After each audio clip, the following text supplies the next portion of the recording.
In the autumn of 1883, in the hill country south of Abilene, Kansas, an abandoned smokehouse sat at the edge of a ruined homestead property, and the county assessor had listed it for sale at the price of back taxes owed, $3. That was what the county clerk wrote on the transfer receipt, pressing his seal into the wax, while the men around him laughed.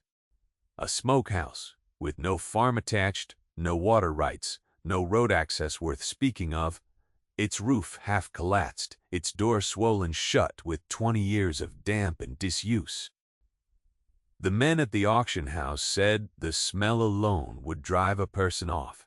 They said nothing edible had come out of that building in 2 decades, and nothing edible would come out of it again. They were right about that last part. What Nora Sill pulled out of that smokehouse in the winter of 1883 had never been meat at all.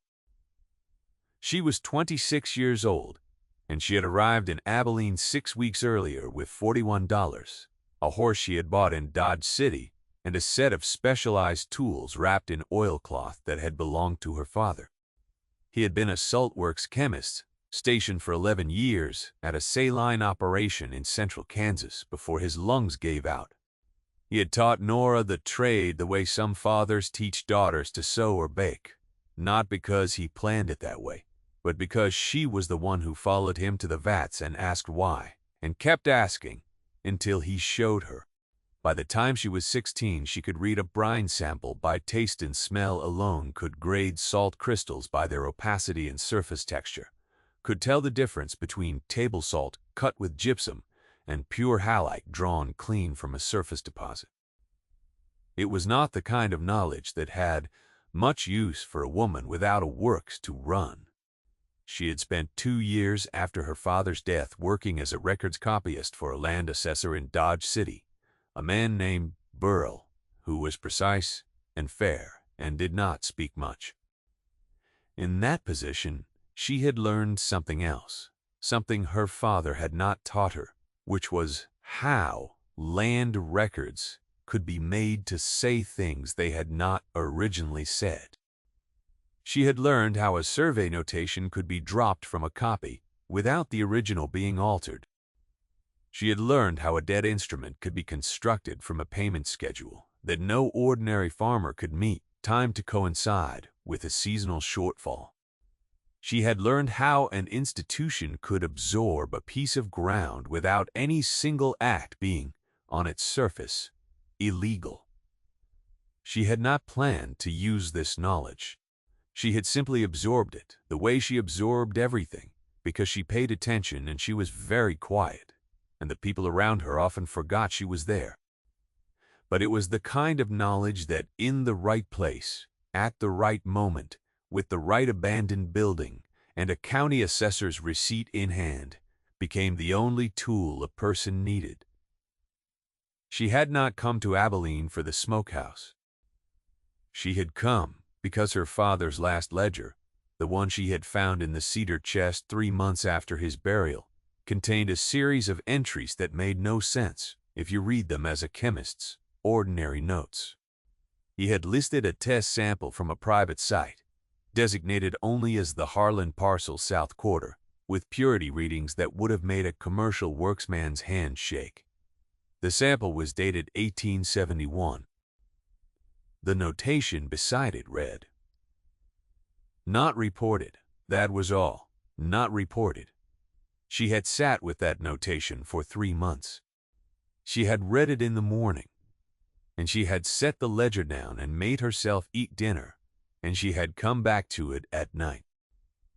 She understood what it meant that her father had taken a commercial-grade sample from a private site and had not filed the assay report he was employed to file. She understood what it would have cost him to make that choice.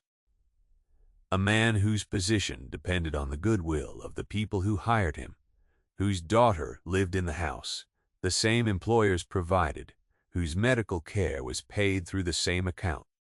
The decision to stay silent was not a mystery to her. The decision to write it down at all was what kept her returning to the page. He had written it down. He had made the notation. He had not been willing to let the thing disappear entirely, even though he could not bring it into the light. Nora had written to the county land office in Abilene and asked who held the Harlan parcel in the South Quarter. The reply came back in 2 weeks.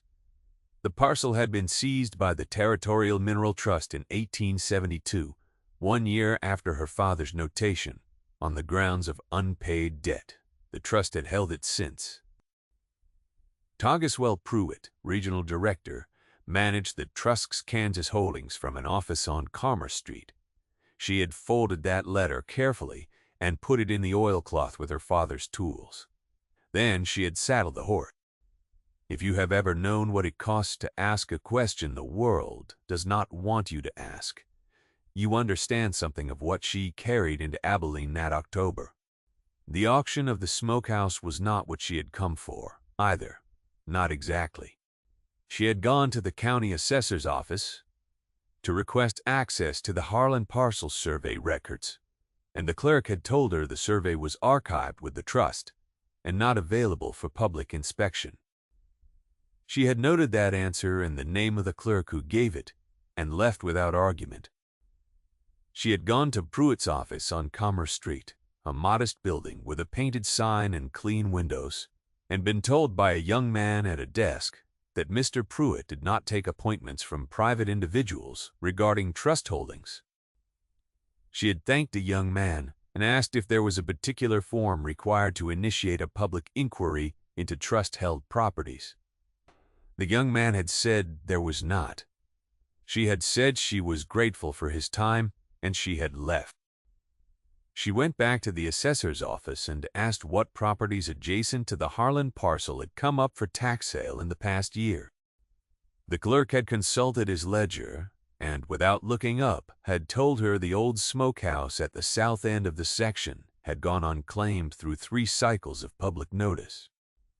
It sat on a separate lot number from the parcel, never part of the original Harlan deed, assembled as outbuilding land in 1869. Tax owed was $3 and some cents. She could take it or leave it. She paid the $3. The men at the auction house, 3 of them, older, wool-coated, carrying the easy authority of people who have never had a reason to be wrong about anything, watched her sign the transfer receipt and could not quite decide if she was foolish or simply confused. One of them asked if she knew what she had bought. She told him she did. He said the roof was half gone, and the door would not open, and the smell was enough to turn a person back at 40 yards. She said she would manage. He laughed, a short, economical sound, and allowed that she was welcome to it. The clerk pressed the seal into the wax. The deed was hers. She walked out into the October Street with the deed in her coat and $3 less than she had entered with, and she did not look back at the men in their wool coats. There was nothing to see there that she did not already understand. The smokehouse stood on a low rise at the property's southern boundary, backed by a stand of post oaks that had grown into the structure's rear wall over the course of 2 decades of unchecked growth. The building itself was approximately 12 feet by 14 feet, constructed of limestone block mortared with clay, with a timber frame above that had begun to separate from the stone at the east corner. The separation was perhaps 2 inches wide, enough to admit water during heavy rain, not enough to have compromised the interior significantly. The door was white oak, 4 inches thick, with iron strap hinges that had rusted solid. The ventilation slit cut near the roofline was packed with swallow nests, dry and brittle. There were no windows. She stood at the building's exterior for several minutes before she touched the door. She was reading the structure the way her father had taught her to read a mineral formation before sampling it, looking for what the surface expressed about the interior. The limestone block was clean, free of the green-black lichen that colonized porous stone in this region, which meant the exterior surfaces had been treated.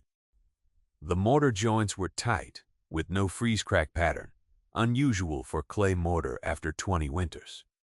Either the clay had been blended with something more resilient, or the building had been maintained in a way the county records did not show.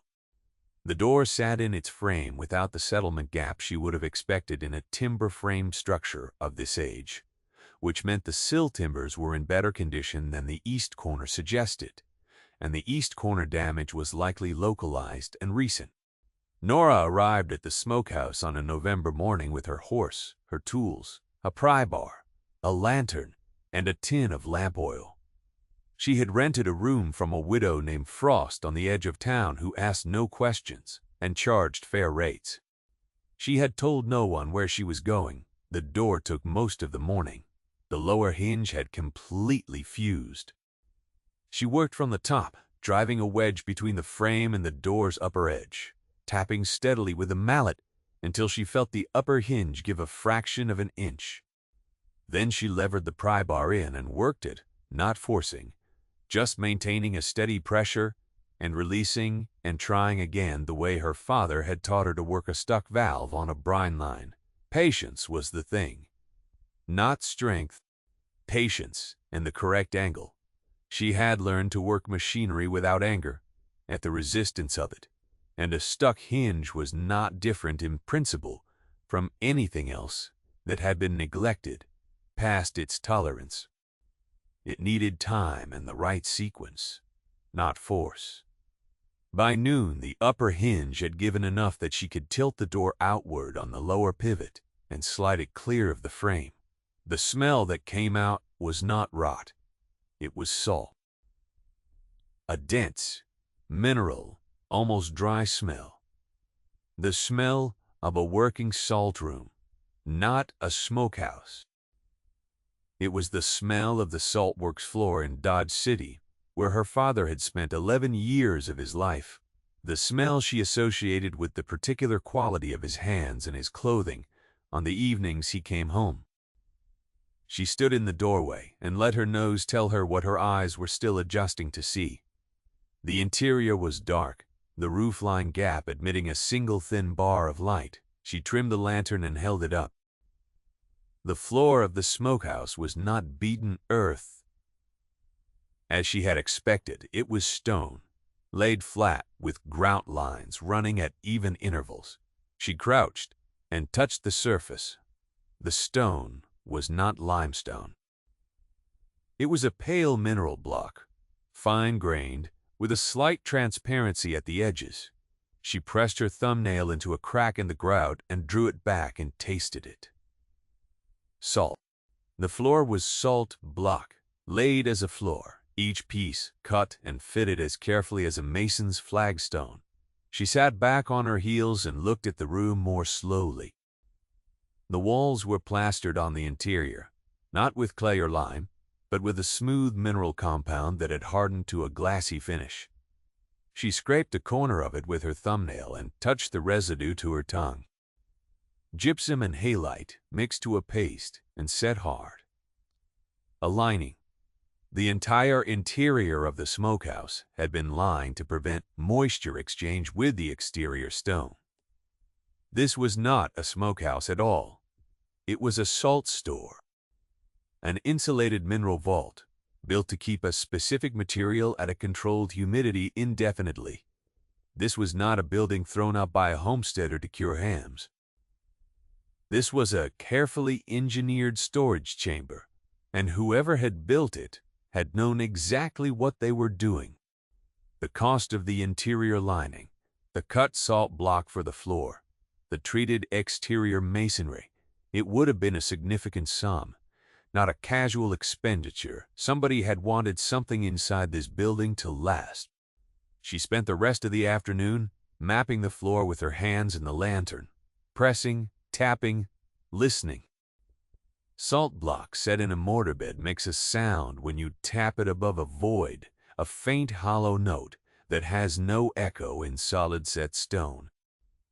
Her father had demonstrated this for her at the Dodge City Works when she was 12 years old, tapping a storage floor with the handle of a hammer and making her close her eyes and tell him which sections rang true and which ones gave back the hollow note. She had been good at it. Then she had not lost the ear. On the third row from the north wall, working east to west, she found the note. She marked the spot with a piece of chalk from her kit. Then she sat down on the stone floor and ate the biscuit she had brought and thought about her father's notation. Not reported. She thought about what a salt works chemist would do if he took a test sample from a private parcel in 1871 and found purity readings that warranted a commercial development report, and then did not file that report. She thought about what it would cost a man with weak lungs and a daughter at home to stay quiet. She thought about who would have reason to keep a high-purity saline deposit secret and hold the parcel quietly through a shell trust for 12 years while the deposit sat undisturbed beneath the feet of anyone who happened to walk on it. She thought about Caswell Pruitt's name on the county land records and the way the young man at the desk had not quite met her eyes. She was not angry. That was the thing people who did not know her sometimes found startling. She was methodical, and the thing she was doing with her mind while she ate was the same thing she was doing with her hands while she worked. She was reading the material in front of her.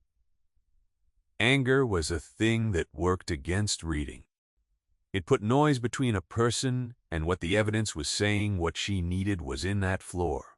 The following morning she came back with a narrower pry bar and a cold chisel and a hammer. She had also brought, wrapped separately in cloth, her father's glass sample vials, a dozen of them, stoppered with cork, each labeled in his handwriting from the kit he had carried in the field. She had not used them before. She had carried them from Dodge City to Abilene without opening them, because they had seemed to her less a tool than a kind of obligation, something she was holding for him until she knew what use he had meant her to make of them. Now she knew.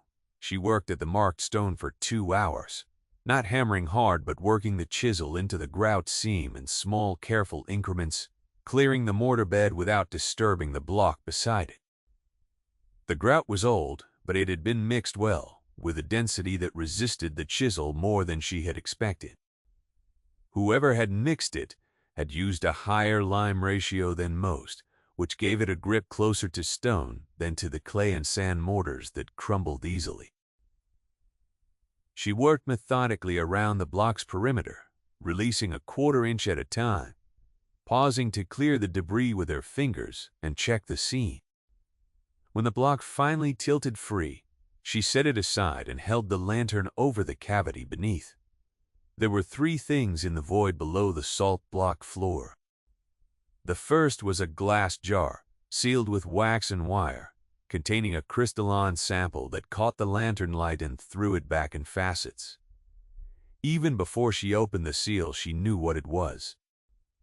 The crystals were large and nearly clear, with only a faint amber tint at the deepest face, halide of exceptional purity, from a deposit not 20 feet below the surface of the Harlan parcel's south quarter. She opened the jar carefully, breaking the wax with her thumbnail, and held a crystal to the lantern. The light went through it, like the light goes through thin ice over still water, complete and cold and true. She set the jar aside and reached back into the void. The second thing was a folded paper, covered on both sides, in a small, cramped hand. Dated October 1871. It was a field assay report, unsigned at the bottom but in a chemist's format she recognized intimately, because it was identical to the format her father had used for every report he had ever filed. The same column structure, the same abbreviations for mineral composition ratios, the same notation style for depth sampling. The measurements and the handwriting were her father's, matching the ledger entry she had read 50 times in the months since his death. But this report was not in his ledger. This report documented the Harlan parcel deposit in full, estimated the recoverable volume at depth across 3 projected extraction levels, calculated the yield at a commercial extraction rate against the going price per hour, undreadweight, in 1871. and projected a works revenue across 20 years of operation that would have made the parcel worth 40 times the debt that Pruitt's trust had used to seize it. 40 times. She worked the arithmetic twice in her head to be certain she was reading the columns correctly and arrived at the same number both times. At the bottom of the second page, below the technical notation and in a slightly different ink, her father had written one sentence in plainer language than the rest. She read it once and then read it again. This document is filed here because I was told that filing it with the county would be unwise for my family. He had been threatened. He had hidden his own evidence in the building they had pointed him toward, likely while conducting the very survey they had hired him to do before they told him the partial salt deposit was already known and already claimed, and he had no further business there. He had put his true findings in the floor of the storage chamber beneath a block of the same mineral that proved his report correct, and he had gone home to his family with his damaged lungs and his sealed mouth, and he had lived with it for 12 years, and he had died with it, and he had not told her. And the ledger entry was as close as he had been able to come. Nora held the paper for a long time without moving. The lantern burned steadily beside her. Outside, a wind was working through the post oaks, moving the dry branches against each other with a sound like the slow turning of many pages. She did not weep. She was not unaffected, but she had a long practice of receiving difficult things into a part of herself that processed them without stopping her hands. She set the paper carefully on the flat of the salt block she had removed, and she looked at it in the lantern light, and she breathed, and then she reached back into the void. The third thing was a small tin box, no larger than a tobacco tin, held shut with a length of wire wound twice around its circumference. Inside it were a series of smaller papers, folded to fit carbon copies, made with a press and in various hands. Correspondence that had passed between a land agent named Farlow and Caswell Pruitt across the months of 1871 and 1872. She did not read all of them that afternoon. She read enough to understand what they documented. The suppression of her father's report had not been improvised in a moment of opportunity. It had been coordinated deliberately across several months. Farlow had identified the deposit and recognized its value before the assay was commissioned, and had arranged to have the assay conducted by a man whose position made him manageable. Pruitt had provided the trust mechanism to absorb the parcel once the debt instrument was ready. And somewhere in the county land office, a clerk who appeared in the correspondence under only an initial had altered the original survey filing to omit the deposit notation entirely, replacing it with a notation that described the parcel as valueless scrubland with no mineral interest. Not one man's greed, a machinery of it, assembled from several moving parts, each one plausible on its own surface. She replaced the three objects in her satchel with the same care she gave her father's vials. She lifted the removed salt block and set it back into its place over the void. She pressed the grout residue back into the seam with her fingers as best she could, tamping it level. She was not hiding the evidence again. She was protecting it until she could put it in front of the right eyes, and she wanted no one else in the building before that moment arrived. She rode back to town in the early dark with the chalked spot on the third row of the floor still fresh behind her, and her father's ledger notation turning in her mind, and the weight of what was in her satchel unchanged by the fact that it had now been put into words. There are moments when a person understands, clearly and without comfort, that the machinery they have found is too large to dismantle with a conversation. She had no illusions about what Caswell Pruitt would do if she walked into his office with her father's field report and a tin of carbon copies. She had watched how men like Pruitt responded to evidence. They did not admit it. They attacked the person carrying it. She had seen that mechanism at work in Burrill's office in Dodge City when a rancher had come in with documentation of a survey error that put his water access in dispute. The county had not corrected the survey. The rancher had eventually stopped coming. She needed a channel that Pruitt could not close, and a channel he could not close was one that existed above the level at which he operated. She spent 3 days writing. The first letter went to the Kansas State Land Commissioner's office in Topeka, addressed by name to the commissioner, with a request for a formal survey inquiry into the Harlan parcel, on the grounds that the original county survey filing appeared to be incomplete. She enclosed a partial transcription of her father's field assay, not the full document, but enough to establish that a material discrepancy existed between the filed record and the actual deposit characteristics. She wrote as a salt technician in the technical register, letting the measurements speak. Numbers were harder to dismiss than accusations. She had learned that from watching Burrill, who had survived 20 years in the assessor's office, by never stating an opinion where a figure would serve the same purpose. The second letter went to a land attorney in Topeka, whose name she had found in the back pages of a Kansas City Agricultural Gazette, a man named Aldred, who had published a short column on mineral rights and territorial trust mechanisms. The column had been dry and careful, and it cited statutes by number. She appreciated that. She explained what she had found and what she believed it documented, and she asked if he practiced in the matter of fraudulent trust seizures. She enclosed nothing with this letter but her return address at the Widow Frost's house. She was not yet willing to put the particulars into a letter she could not personally deliver. The third letter she wrote was the hardest. It went to the family of a man named Harlan, who, according to the county records, had died in 1874, 2 years after losing his parcel to the trust debt.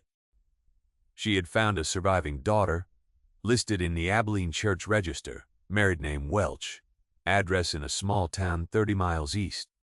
She sat with a blank page for an hour before she wrote a word, because she understood that a stranger arriving in a dead man's daughter's life with news of a buried wrong was not automatically a kindness. It was a particular cruelty in raising a claim that came to nothing. She wrote to Clara Welch and told her only that she had found something on her father's land that belonged to his family, and that she would like to speak with her at her convenience. She did not explain further. She did not want to build hope in a stranger before the ground beneath it was firm. While she waited, she worked. She returned to the Smokehouse 3 more times across the span of November with her father's vials and her chisel and the careful attention she had been trained to give to mineral material. She took core samples from the salt block floor at 3 locations, each vial marked and stoppered with the date and coordinates, the way her father had labeled every field sample he had ever taken. She measured the interior dimensions of the lining and calculated the original construction cost in materials and labor against the going rate for cut salt block and mineral plaster in 1871. The number she arrived at told her how much the person who had commissioned the building had believed the deposit beneath it was worth. It was not a trivial sum. Whoever had ordered this chamber built had understood they were protecting something of significant value and had been willing to spend accordingly. She also made a detailed physical record of the building itself, its exterior dimensions, the material composition of the walls, the interior lining, the layout of the stone floor, the voided cavity, and its precise location. She sketched it with the care of a surveyor because she had watched her father survey and she knew what a court-admissible site record looked like. She drew the floor in plan view, marking each block with a letter identifier and noting the irregular spacing in the 3rd row that indicated the void had been cut after the original floor was laid, not during its construction. That detail mattered. It meant the building had been adapted for concealment at a later date, not designed for it, which placed the act of hiding the documents within a narrower time window. She dated and signed each page of her site record, The attorney's reply came in 12 days. Aldred wrote in a spare and serious style that she found trustworthy on its face because it did not offer her anything she had not asked for. He said he believed what she had described constituted clear grounds for a mineral fraud claim against the trust, compounded by the apparent alteration of a public land record, which was a separate matter with criminal implications for whatever county official had made the change. He said he would need to review the original documents before he could advise her further. He asked if she could travel to Topeka. She wrote back and said she could not yet, because the original documents were still in their place of concealment and she was not willing to move them until she had a notarized statement from him describing his retention of her case. She was not being obstinate. She had read enough of her father's situation to know that a document removed from its hiding place and placed in transit was a document that could disappear. She wanted a record of the arrangement before she disturbed what was hidden, so that if anything went wrong between the Smokehouse and Topeka, there was a paper trail that could not be wholly erased. Aldred replied within a week. The notarized statement came with it, signed and sealed, and exactly what she had asked for. She read it twice and then filed it in the oilcloth with her father's tools. She retrieved the documents from the salt block floor on a cold morning in December. The air in the Smokehouse vault even drier than it had been in November, the mineral lining doing exactly what its builder had intended. The papers were as she had left them. The glass jar was undisturbed. She wrapped the full contents in the oilcloth and buckled the satchel and led her horse out of the post oaks and onto the road north, and she made the ride to Topeka with the documents in her saddlebag and her father's vials strapped alongside, each one a sample from the ground that had held the truth for 12 years, waiting for the right hand to bring it up. The woman who met her at the door of the Welch household on the 31st of December, 1883, was perhaps 50 years old, with her father's square hands and a stillness about her face that Nora recognized from her own mirror. Her name was Clara. She had a husband somewhere in the back of the house and 2 grown sons who appeared briefly in the hallway and then withdrew when they understood their mother wanted to be alone for this conversation. Clara Welch had clearly not told them what the letter from Abilene contained, which told Nora something about how carefully she carried disappointment. She had known, Clara said sitting across her own kitchen table with her hands folded in front of her, that something was wrong with the debt her father had been pressed into in 1872. Her father had been a careful man. Not a wealthy man, but careful. He did not run debts. He could not name when you asked him about them. And the debt the trust presented him with, the instrument that Farlow had brokered, had arrived in a form that her father described at the time as something he did not recognize from any transaction he had made. He had tried to contest it. He had written to the county clerk and received back a letter citing the filed instrument, the same document he was contesting. He had died 2 years later. Not from the dispute, Clara said, but not separate from it either. Some things wore a person down in ways that did not show up on a medical record. She had not known how to prove any of it. She had believed for 11 years that it was simply the kind of wrong that powerful men committed and that ordinary people absorbed and went on. There was a specific quality of experience that came from being wronged and having no mechanism to address the wrong, a kind of callus that formed. She had the callus. She recognized it in herself. Nora set the tin box on Clara Welch's kitchen table and opened it. She laid the carbon copies out in order, not all of them, but the sequence that established the timeline from the identification of the deposit through the construction of the debt instrument, through the seizure of the parcel. She explained what each document represented and what it meant for the chain of ownership. She set her father's field assay beside it, the handwritten pages, the column of figures, the single sentence at the bottom written in plainer language than the rest. She did not read that sentence aloud. She pointed to it and let Clara read it herself. Clara read it. She read it twice. She set the page down flat on the table with the careful deliberateness of someone managing the weight of a thing they have been handed. She did not say that the deposit beneath the south quarter of the Harlan parcel was worth more money than either of their families had ever possessed or would possess in the ordinary course of a frontier life. She said only that the land had been taken from Clara's father by means that could now be documented in a form a court could examine, and that a land attorney in Topeka named Aldred had agreed to file a recovery claim on Clara's behalf against the trust's current holdings at no advance cost to the Welch family. Clara sat with her hands flat on the table and looked at the documents for a long time. The kitchen was quiet. There was a pot on the back of the stove making a small sound.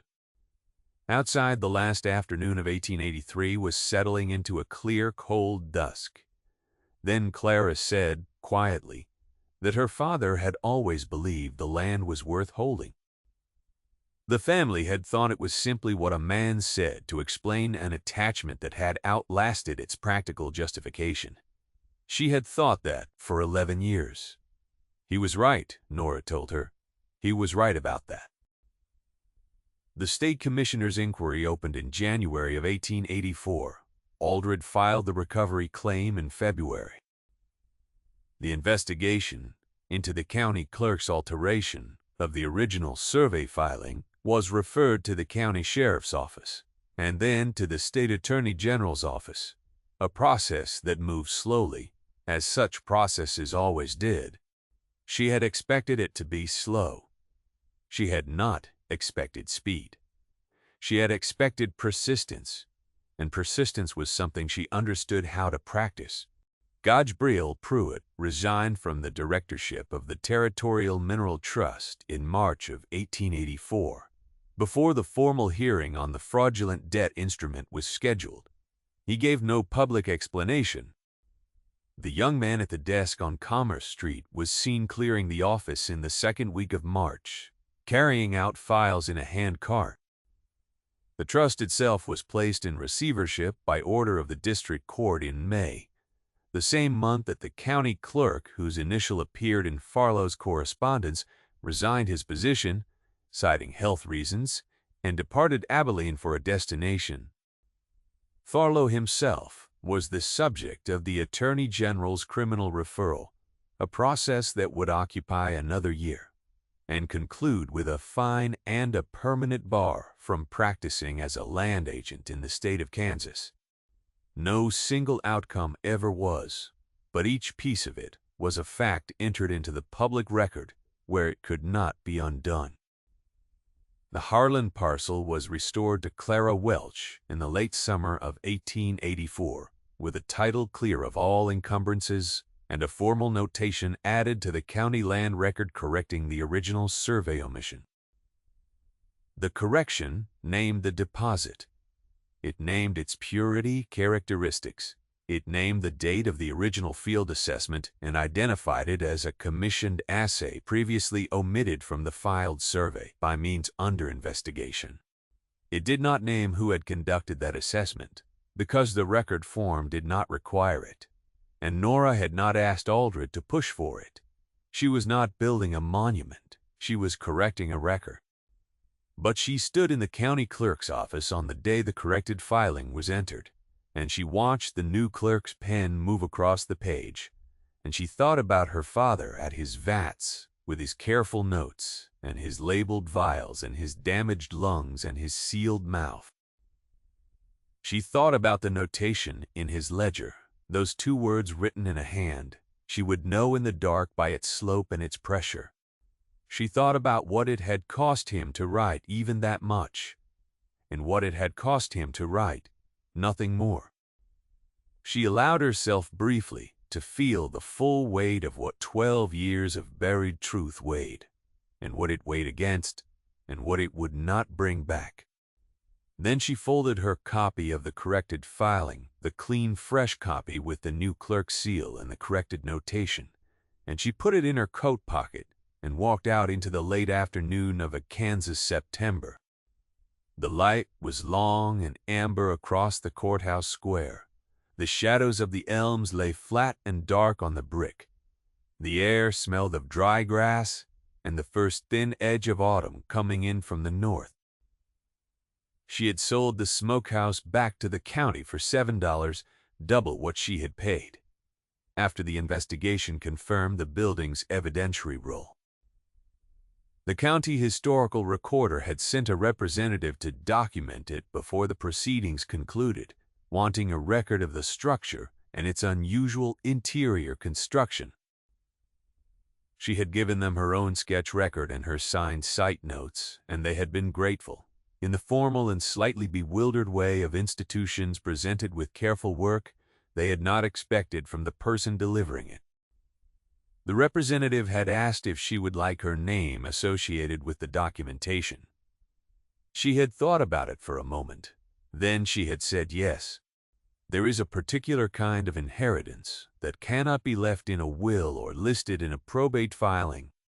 It lives in the hands and in the trained attention, the way a person crouches to read a surface, in the patience that keeps them at a stuck hinge long after another person would have walked away. Nora Sill had been given that kind of inheritance, and she had carried it into a locked building that everyone agreed was worth nothing, and she had used it to open what was sealed, and what was sealed had been the truth. The men at the county assessor's office who had laughed at the $3 receipt did not speak to her about it afterward. She did not require them to. The ground had said what needed saying. The record had been corrected. The land had gone home. She slipped the jar into her coat pocket and turned her horse north into the last of the afternoon light and rode. If you have ever carried something that belonged to someone you lost, you understand what she was carrying. Leave a word below if you have, and tell us what it was. There is another story here about a woman and a thing the world had decided was finished, and what she found when she looked where no one else thought to look. It is waiting for you.